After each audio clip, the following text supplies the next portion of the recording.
नमस्कार दोस्तों, स्वागत है आपका शिव कृपाल शर्मा यूट्यूब स्टोरी चैनल में। दोस्तों, आज हम आपको बताएंगे आपके बिजनेस बढ़ाने के लिए आचार्य चाणक्य द्वारा बताए गए 4 महा उपाय।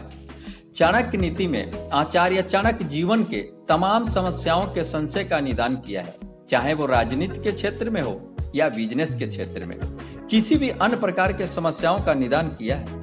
धार्मिक पहलू से लेकर सामाजिक पहलू तक को गहराई से समझते थे और जानते भी थे।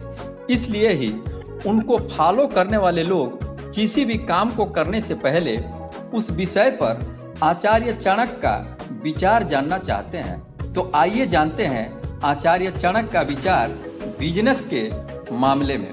दोस्तों, पहला, पीपल के पत्ते से बढ़ेगा बिजनेस। माना जाता है कि पीपल का पत्ता कामना पूर्ति करने में सक्षम है।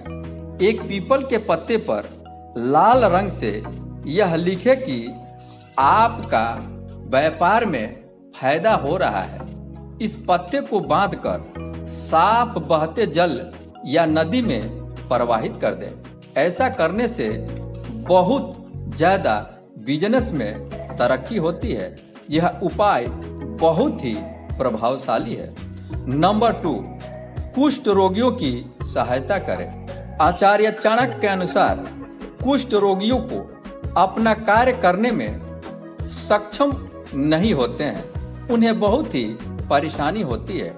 ऐसा माना जाता है कि जो व्यक्ति कुष्ठ रोगियों की सेवा करता है, ईश्वरीय कृपा से उसके बिजनेस में वृद्धि के योग बनते हैं। लेकिन ध्यान रहे, यह उपाय लालच से नहीं बल्कि सेवा की भावना से किया जाना चाहिए।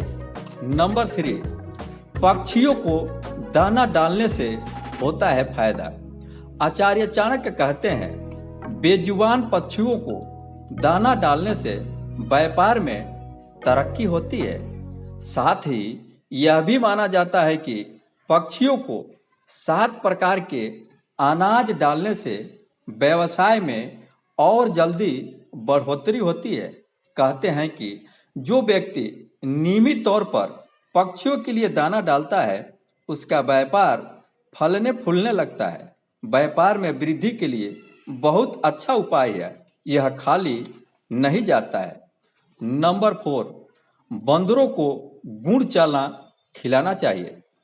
ऐसा माना जाता है कि शास्त्र भी यह कहते हैं कि बंदरों की सेवा करने से आर्थिक लाभ होने के योग बनते हैं।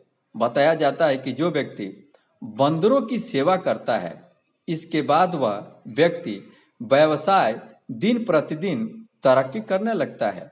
तो दोस्तों, आपको यह उपाय पूरी श्रद्धा से करनी चाहिए, क्योंकि आचार्य चाणक्य अपने नीति शास्त्र में ऐसे उपायों का जिक्र किया है जो उन्होंने अपने जीवन काल में उससे लाभ लिया है। तभी अपने पुस्तक में उन उपायों को उन्होंने लिखा है। इसलिए आपको विश्वास करके आचार्य चाणक्य द्वारा बताए गए इन उपायों को आपको अवश्य करना चाहिए। इनको बिल्कुल आप अन्यथा ना लें। यह उपाय आचार्य चाणक्य द्वारा ही लिखी हुई है। इन उपायों को विश्वास करके श्रद्धा से आप कीजिए, आपके व्यापार अवश्य ही चलने लगेगा, इसमें कोई संशय नहीं है।